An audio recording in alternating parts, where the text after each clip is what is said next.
Well, wanted to show this that I got in today, and a couple other things. So I got this overflow tank. This came off eBay. They have them listed. It's a universal style, just cylinder one. But they have it listed for all the different makes, models, years, etc. But what's weird is they're priced differently. So I just went with the cheapest one because they're all the same. But anyways, so this is, I want to say it was right at $70. And it is all stainless, knurled cap. They got O-ring at the top. The machine work on it seems to be pretty damn good. Double barb, so one of them is just open and the other one is connected to a long tube that goes at the top, which is just for a breather. And I marked the drain one that the hose will be on. But it comes with these nice little brackets as well. And these are just kind of like U-clamps. They're tapped for this socket head bolt, and then it has just a Teflon nut with that, and it's just one side mount. And I thought this was gonna work perfect, putting it on these tabs. And then I went to put it in the car and remember that there's a frame rail that sits right freaking here, so these sit on it. So that rolls out using this bottom tab for a mount, which means it rolls out using these tabs for a mount because there's not one in the middle. That's where I had to put it. So what I'm probably gonna end up doing is mounting it off this lip right here. And I test fit it, it'll work. I'll have to drill it from the other side, put a little Allen key in the top, and then tighten down the nut on the back side.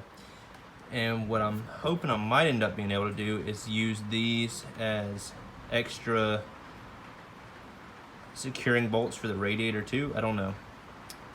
Either that or I would have to mount it off this front face, which the shroud is on. I don't like that idea either though.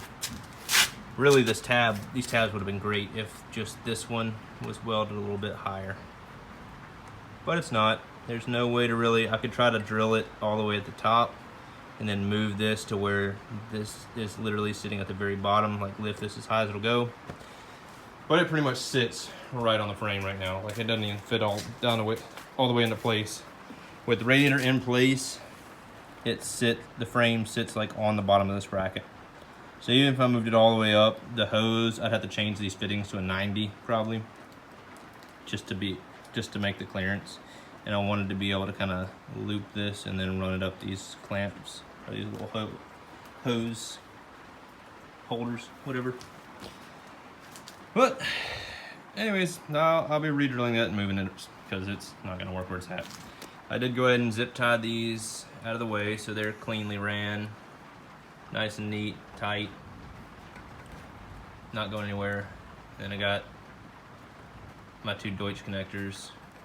And I wanted those side by side because I'm probably gonna rig up one of them for an AC trigger, and that way if for any reason one of my fans dies while I'm out and about, I can swap the plug just like I do with my fuel tank or my fuel pumps and make it where it'll run all the time, where I don't have to run my AC to run the only cooling fan I have left.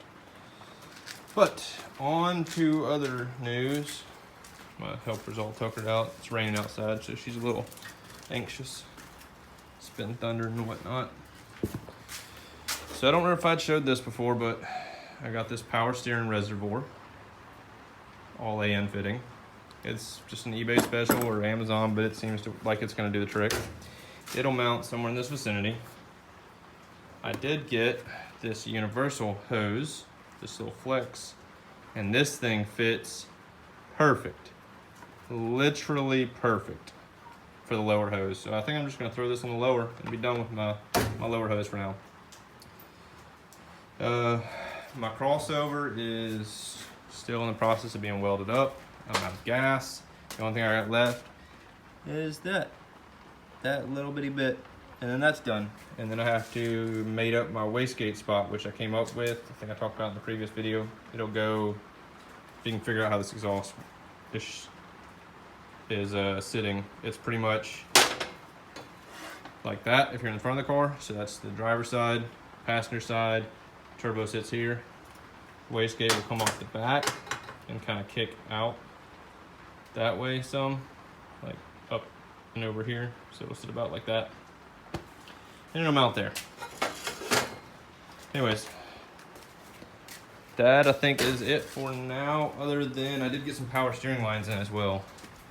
That is these PTFE line right here and a whole bunch of AN fittings.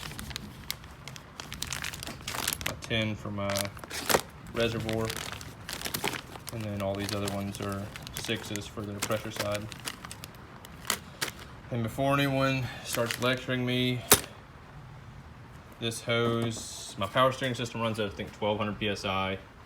This hose is rated somewhere around 1500 psi. They do discourage using compression fittings on high pressure applications. However, I talked to the guy that makes these, or actually he doesn't actually make these, he just anodizes them and etches them and whatnot, I think. But anyways, the guy that sells these, and they run these on several drag cars and several of their vehicles for power steering and whatnot, so they hold pressure fine. They even use these for the 3 and 4 AN for brake lines, and those things can hit upwards to 2000 psi. Worst case scenario, I'll blow a fitting and my power steering leaks and I have to snatch that belt off of my power steering pump so I don't keep slinging oil out, and then I gotta go get another line. But I'll still be able to get the car home and just be slinging oil everywhere. Anyways, that's it. And until next time, hopefully I'll get this radiator put in for the next video, and maybe have my power steering lines partially done, if not done. And my wastegate stuff will probably not be anywhere near done, because like I said, I gotta get gas. Still gotta cut the tubing that this will weld to, which I notched a little bit over here, just kind of a rough fit. Still have some more notching to do to make it fit up better, and then I'll have to cut it, obviously, because it's not going to be this full length. But this is just to join it to the up pipe to the turbo. It'll cut off really short, and then that flex will weld on, and the wastegate flange will weld pretty much to the top of that. All right, I'm hot, tired, and hungry, so I'm going in. Adios. Thanks for watching.